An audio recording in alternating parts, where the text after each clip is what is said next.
かりと守りを固めたはずのロシアの首都モスクワ。ところが、この地域に燃料を供給しているモスクワ製油所がウクライナ軍の攻撃を防げませんでした。この後、プーチン大統領は大都市民に対する燃料供給を優先するのか、それとも前線を支えるために燃料を送るのか、苦渋の決断を迫られることになるでしょう。皆さんごきげんよう、上川薫です。今回取り上げる話題は、日々情報を調べるたびに状況が悪化するロシアの現状について解説を行います。今、ウクライナによるロシアに対する反撃はいよいよ質と量の増大に伴ってロシア側の状況が日々悪化しています。今回主な話題は4つに絞りました。まずは石油関連施設に対する攻撃を行っていることからその影響を2つのポイントで解説を行います。そして侵略を支えるために必要なお金についてますます悪影響が広がっているこのポイントについて2つ取り上げます。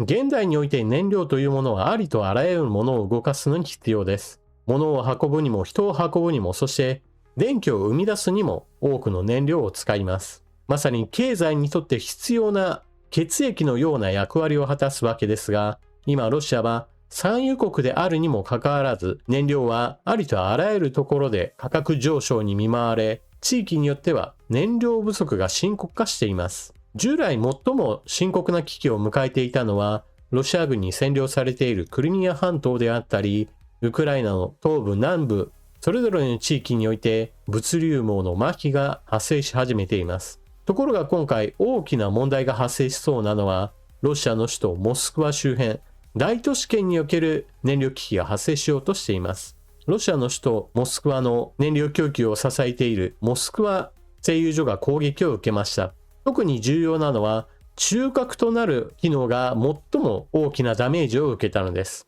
原油をそれぞれの燃料に生成していくその最終段階における機能が攻撃を受け、実質的にこの施設の操業は停止せざるを得なくなるでしょう。これがものすごく地方で輸出専門みたいな施設であればちょっと影響は異なるのですが、今回はまさに大都市圏を支える中核的な施設が攻撃を受けました。この影響は非常に大きな問題を生むでしょう。なぜならば、大都市圏はまさにプーチン大統領にとっては自分の基盤であり、この地域の人たちが戦争とは関係ないなと安穏と暮らしていることこそが、ロシアの侵略戦争を継続するために必要な条件となっていたからです。ところが今回、燃料危機が深刻化すれば、多くの人々がプーチン大統領の政策に声高に反対し始める可能性が生まれるわけです。プーチン大統領としてはそうしたことを防ぐためにも、大都市圏に何とか燃料を供給することを大優先に動くかもしれません。しかしそれは同時に、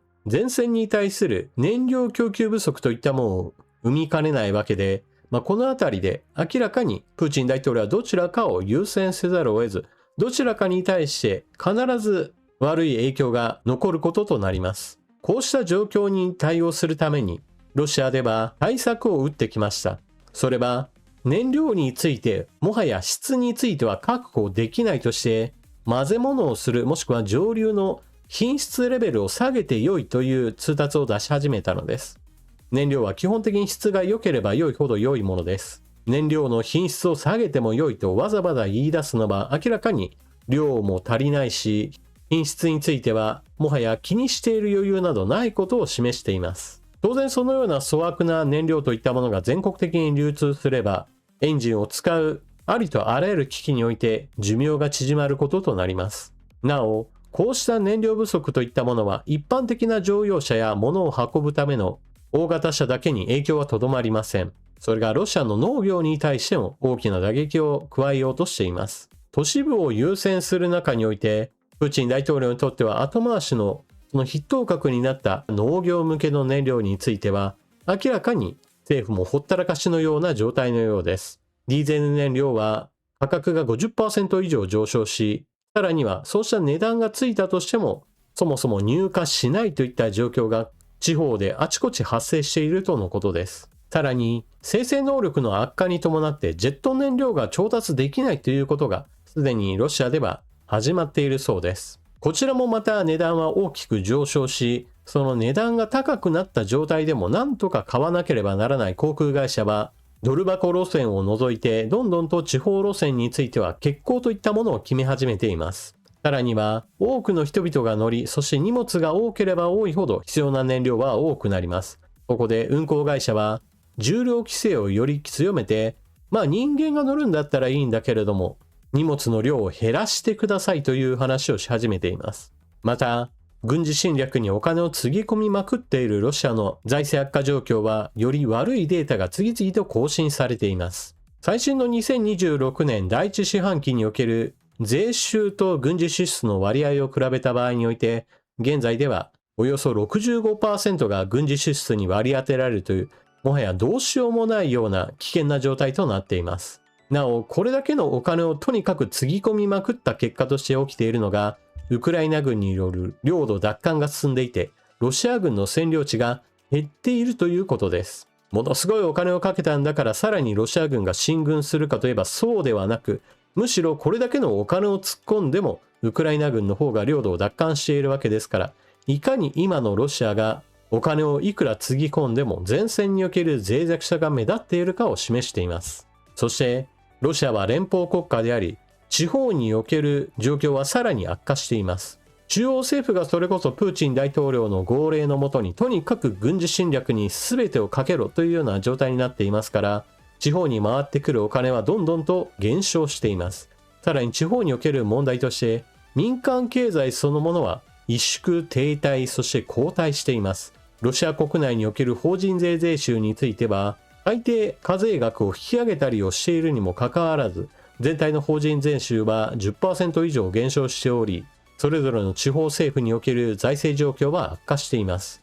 ロシア軍による本格的な侵攻が始まる前、2022年の第一四半期の段階においては、財政赤字を抱えている行政区は6地域だけでした。ところが現在では、税収の悪化と中央政府からの分配金配分などが大幅に減少することに伴って、2026年第一四半期においては、財政悪化に転落している地域は56地域へと拡大しています。最悪のところでは、予算の 50% 以上が足りないような状況に陥っていて、それこそ今までの積立金やもしくは地方債などの発行などで何とかしのいでいるそうです。ただし、それぞれの地域において財政状況は全く異なりますから、そうした債券を発行したとしても買い手がいないという問題もあり、公共工事の完全な停止や職員のリストラ、さらには一般的なインフラに対するお金も大きく削らざるを得なくなっています。住民にしてみれば公共料金の値上げや課税強化、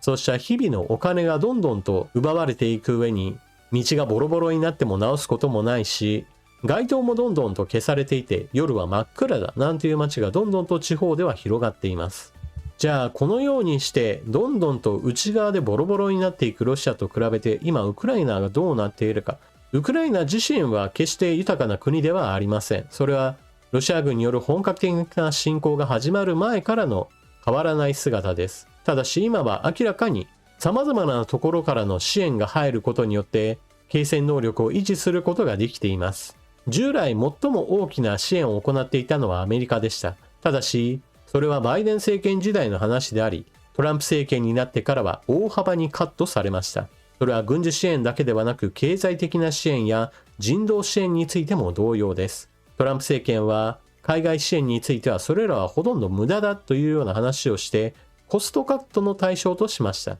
ウクライナに対しても同様の措置を取ったのです。そのために現在ウクライナを支えているのは EU や EU 以外の国々の支援の積み重ねといったものが支援の主体となっています。それだけではなく国際機関として IMF やもしくはアメリカを抜きにした NATO としての支援なども入っています。アメリカはお金を出さないぞと言っていたとしても、それ以外の国々は基本的にヨーロッパを主体としており、ウクライナに対する支援については非常に前向きです。ウクライナによるロシア各地にある石油関連施設への攻撃は未だにロシアは全く防げていません。もちろん、ロシア側としても対抗しようとして対空ミサイルを様々なところに配置したりはしていますが、明らかに今までロシアは攻撃一辺倒で防衛能力を高めることには明らかに投資不足でした。それだけにここからさらに防衛体制を築くにはさらにお金が必要で、しかしそれにはすでに財政悪化は始まっています。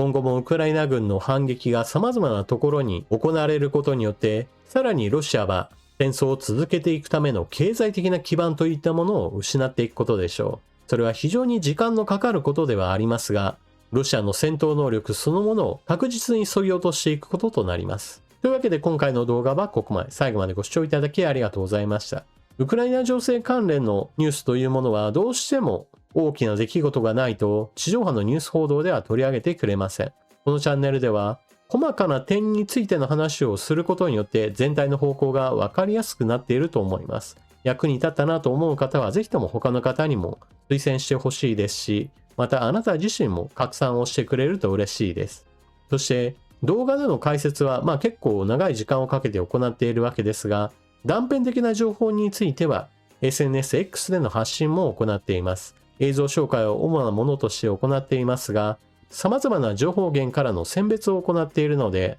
そちらの方も見てもらえれば、今何が起こっているかをより映像で確認することができると思います。SNSX のアカウントフォローもぜひともよろしくお願いします。それでは次の動画でまたお目にかかりましょう。またね。